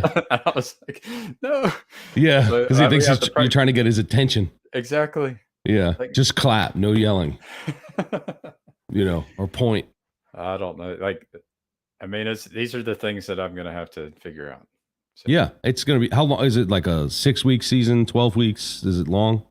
Short? I don't even know. I was told 2 days before the evaluations, it's like, show up. We're going to give you the list of names and you grade them. And then you'll have to figure out how to balance the team. So I'm learning as I go. Good luck. That sounds like fun. Yeah. So it's 7-year-olds, you said? Yes, these are Yeah. 8U. Yes, that's like herding cats in soccer. You know what I mean? It's just like, let's just at least get them to follow the ball and try and spread out. Otherwise, they'll just bunch into a corner. And then, it's anyone who learns how to spread out in that league that can pass wins every game. Right. You know what I mean? It's so hard. Yeah, there's some basics. Yeah. And I actually hate soccer, but I appreciate it for kids at that age. It's probably partly because I'm a horrible like distance runner. So like, Yeah. I'm not going to be super stoked about running 5 miles a game. You know what I mean? So there's that. I was goalie for 3 years, but you know what I mean? Like that was, so that's fun. Yeah. It sounds like a lot of fun. Yeah. You're not a midfielder if you don't want to run. I mean, I don't know if you're in anyone if you don't want to run in soccer. When I watch it, even defense has to move quite a bit. It's a Right. big field. Right. Exactly. We were talking earlier, and I'm gonna have to figure out when I need to end this. Probably soon. We were talking about the model, the personal versus and the impersonal, and being able to juggle both. And so that's going to be, I think that's key to a lot of this stuff. So I want to try to make sure I get to know each of these players individually. And it's true, even in these conversations, it's like, I need to get to know Bruce better. And here's the Jedi mind trick that Paul Vanderklay pulls is, Bruce, tell me about the home you grew up in. Right. Yeah. There you go. There's a Oh, prompt. you want me to answer that? Oh, Gosh, that's too hard. It's too hard. It's too hard because it wasn't consistent. It was that my home was. I moved a lot, had multiple parents, et cetera, multiple schools. I went to multiple places, multiple parents, multiple schools. Yeah. Well, step parents, right? Grandparents, father, mother. So I think I went to 4 elementary school, three elementary schools, 3 middle schools, or no, 2 middle schools and 2 high schools. Yeah, in multiple states, with multiple guardians. All the while maintaining like a relationship with my extended family pretty well, like uncles on the most bedrock of people were the uncles on both sides of the family, and but not my parents per se. They were there for a lot, but there was a lot of disjointed, relationship with me and my mother and me and my father, and back and forth, and me and my brother. So there was a lot of splitting in my household. So my home was, I would never say I had a bad childhood or anything like that. And I think I had a great one compared to many, but right. It's not consistent. It's definitely varied. The theme is not knowing where you'll be next year. Well, no, that probably is a little extreme, but for me, the theme was like learning to roll with the punches and nice. And be as winsome as I could to get relationships, or be as, so it worked out in my favor in some sense, because I'm a Renaissance man of sorts. So I truly think I could embody that idea of all things to all people, because I was constantly moving between people groups, communities, locales. So in order to get a relationship struck up, I might adopt some of the skills, preferences, or hobbies of that world to try and break into a relationship. Now, sports were pretty consistent, but that was pretty common. I think I moved in and out of lots of different spheres for hobbies and interests and things like that, so that I could try my best at striking up relationship, conversation, otherwise with people. But on the flip side, because I moved so often, I never had deep relationships with anyone. Like best friend sort of thing that doesn't really exist for me. Yeah. And the words, these words are spells. They're powerful. And I'm going to invite Andrew. You want to cast some spells here? Sure, man. I like wizardry. Cast them, Andrew. Cast the spells. Ooga booga. Shoobly doo. Oh, man. Say, let me cast a spell. He's eating his Frosted Flakes, man. You're getting on him. He's busy. He's got a tiger for real on his box. We have made the tiger domestic. Yeah. We have domesticated the tiger. Isn't that like so like the comfort Western culture, American culture is like, let's take the disgusting mean tiger that should kill us and put it on a cereal box and make it super palatable and sweet. That's wild. Like that's some spell right there. Removing the fangs from the tiger. Oh man. No more claw. We've declawed all our animals, including the tigers in the wild, and put them on a cereal box. I think I'm writing a stand-up bit right now. Sorry. Yeah, exactly. You got to think, and then think about my wife and I were talking about, it's like the things that cause us stress. There's so many things that cause us stress on these screens, which we can't even have. We don't even have the agency to deal with. And then, we might even be ignoring the tiger that maybe we could do something about. Yeah. Or or you could just admit that tiger's a paper tiger and it's not real. Yeah. You're too good, Bruce. You're too good. Excuse me, sorry. I've just had this like lasting congestion since the weather in the mid-Atlantic just swings all the time. You know, it's like 50 and sunny out today, you know, but it's like 20 degrees the other day, and it's annoying. Andrew, you want to do the very short version of the tell me about the home you grew up in? I'll pass. I'll pass. Well, what about you, Gavin? Was the home you grew up in? Oh man, like when I asked my wife this question, she went really technical. 2-bedroom house, 1 bathroom. Yeah, that's one way to answer it. Was it rancher style or was it shaker house? Like no cable TV. It was no central heat and air. There were some mice, some roaches. Now I grew up. My mom died before I was 3. I grew up with a brother who's just under a year younger, and my father. And so we lived with the toilet seats up. Wild, dude. I'm sorry to hear that. It was, I know it's been when a you're long in time, it. but Yeah, when you're in it, it's not it's not something you really notice, or it's not something I noticed when you're in it. You just it's just do it. normal. Yeah, kind of Normal, like yeah. you're saying, you just kind of roll with it. Mm-hmm. Like we're very anti-fragile. Yeah. Well, Or I that's guess you can be. interesting. Maybe it breaks people, but Did you stay in the same house when you were a kid? With your dad? You didn't move a whole lot or anything like that? yeah, same house. We would go traveling and go to like the beach and go to the river, and then my mom's sister would take care of us for longer stays, like a few weeks at a time. So that was cool. No remarrying or stepmother situation that you dealt with? Stepmother was like when I was like 15 or 16 years Later. old. Okay. Right. Later in life. Yeah. Yeah. Well, that is a totally different experience. I can't imagine like the perspective. It's hard for me to imagine that. This is a cool spell to cast though, because it's like Paul talked to Elizabeth Oldfield, and she pointed it out. Like it's like you're connecting with the child when you cast that spell. It's like, and I'm using those phrases, but yeah, when you ask about, tell me about the home you grew up in, it's like all of a sudden we get to remember ourselves as children. The people who are listening can then, maybe be a little more patient with this child. You're not just, Bruce with this hat that says NY, and this necklace and this amazing camera and mic, all of a sudden you're connecting at another level. It gets a little deeper. Gets a little right, sure. Yeah. So you can kind of sort of envision the child. Although the whole person, you're getting closer to the whole person, even though even how though can what you does ever that know really the whole mean? person? Yeah. But it's closer. Yeah. Well, it also personalizes the person on the screen a little more, right? Because where we sort of have it's 2D, right? And we're just getting almost a veneer or a facsimile of what a person is.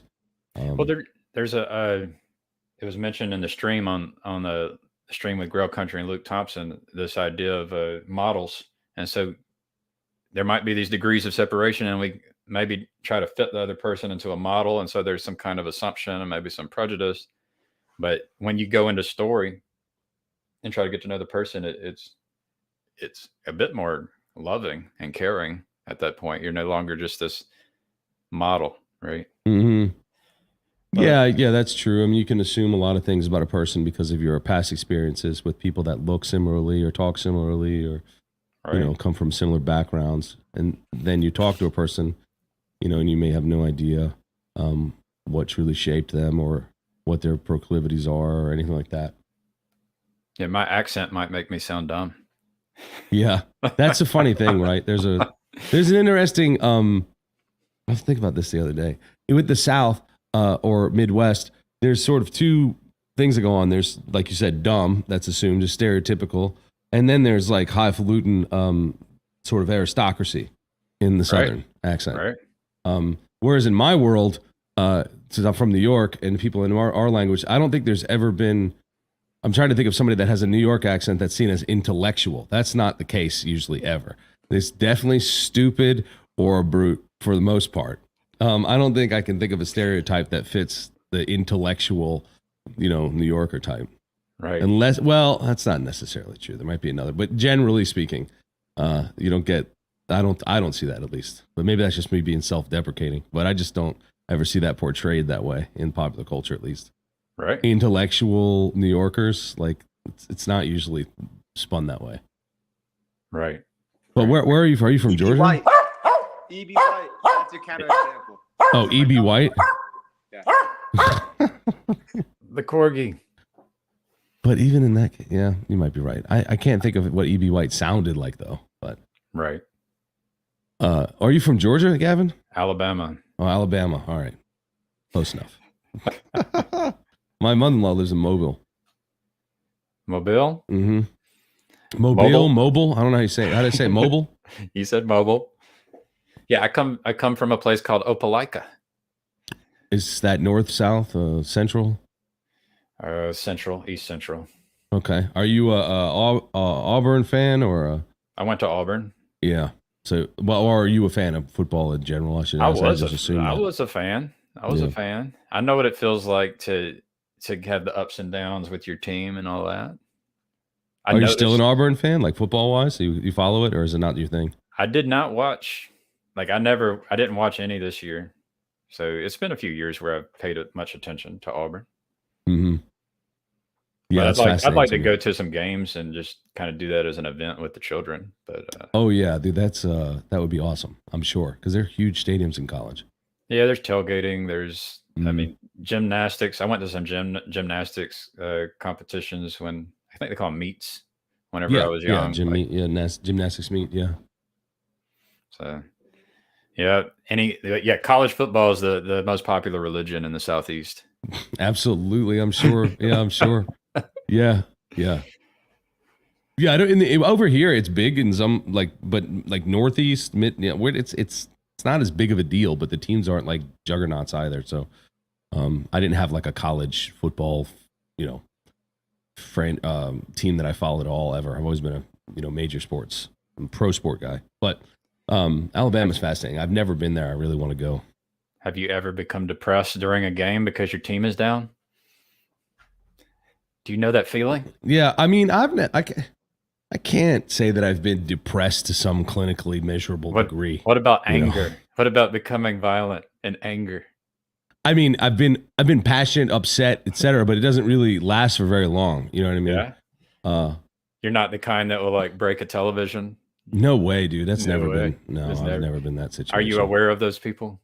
Yeah, there's lots of people I knew that were like that. There's half the people I go to the games with are like that. I do love it though, believe me, and I love the whole like us versus them battle, all that stuff. Like you want to flip off Boston, and I get it, but I also I think also that I have a bit of respect for that scenario because if you've ever been to a game with rivals, like if you start jawing, you're gonna get punched in the face, and I really would rather not. Yeah. So I kind of keep it at arm's length, even though I love it to death. I'm a huge sports fan, but not like that, man. I see that too often. People whose ritual in life revolves around their team loss or wins. Mm-mm. This is a deep theological conversation. Well, I mean, it kind of is. To be fair, it's a. I mean, people who have basically created an idol of sports, that's an absolute problem. Well, could it be that like our denominations and things like that end up being similar and we can end up like having those similar kinds of spirit, like Yep. in all kinds of places? Yeah. like- Yeah. Sure. It's There's, called my daddy's core better than tenets. yours. Yeah, I Where think chi- there's. where the children are it's like my daddy's better than your daddy. Yep. I think that's right. I think it could be wrong. There's not a lot of charity offered in some of those scenarios, but I do think that I don't want to say that someone shouldn't stick to their convictions. Far be it for me to say somebody should just bend to the will of the person they're talking to and sacrifice what they think is truth. But not a big fan of the fighting for the sake of fighting. But also